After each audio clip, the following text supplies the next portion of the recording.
சற்றுமுன் வெளியான முக்கிய செய்தி, பொங்கல் பரிசு சார்ந்த ஒரு மகிழ்ச்சியான செய்தி தற்போது வெளியாகியுள்ளது. அது என்ன செய்தி போன்ற முழு விவரங்களையும் இந்த வீடியோவில் நம்ம இன்னைக்கு தெரிஞ்சுக்கலாம் வாங்க.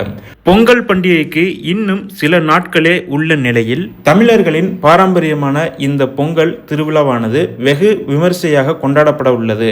இதற்காக தமிழ்நாட்டில் மக்கள் தயார் நிலையில் உள்ளனர். அதே வேளையில் தமிழ்நாடு அரசும் தயார் நிலையில் உள்ளது. அதன்படி பொங்கல் பரிசு தொகுப்பு வழங்க ஏற்பாடு செய்துள்ளது. இதற்கான டோக்கன் வழங்கும் பணிகள் இப்போது நடைபெற்று வருகின்றன.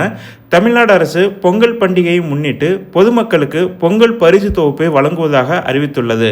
அதில் ஒவ்வொரு குடும்ப அட்டைதாரர்களுக்கும் தலா 1 கிலோ பச்சரிசி, 1 கிலோ சர்க்கரை, ஒரு முழு கரும்பு ஆகியவை வழங்கப்படும்.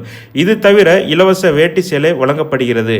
இந்த நிலையில் 2.20 கோடி குடும்ப அட்டைதாரர்களுக்கு பொங்கல் பரிசு தொகுப்பு 2025 வழங்கும் வகையில் டோக்கன் விநியோகம் செய்யப்படுகிறது.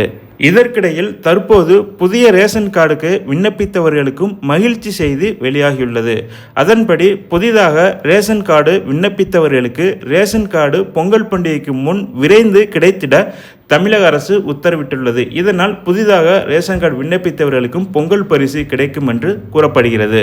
மேலும் புதிய ரேஷன் கார்டுக்காக விண்ணப்பித்துள்ள பொதுமக்களுக்கு உடனுக்குடன் பரிசீலனை செய்து அவர்களின் தகுதியுள்ள விண்ணப்பதாரர்களின் குடும்பங்களுக்கு புதிய ரேஷன் கார்டுகள் விரைவாக வழங்கவும், ரேஷன் கார்டுகளின் எண்ணிக்கைக்கேற்ப தேவைப்படும் இடங்களில் புதியதாக ரேஷன் கடைகளை திறந்திடவும் அறிவுறுத்தப்பட்டுள்ளது.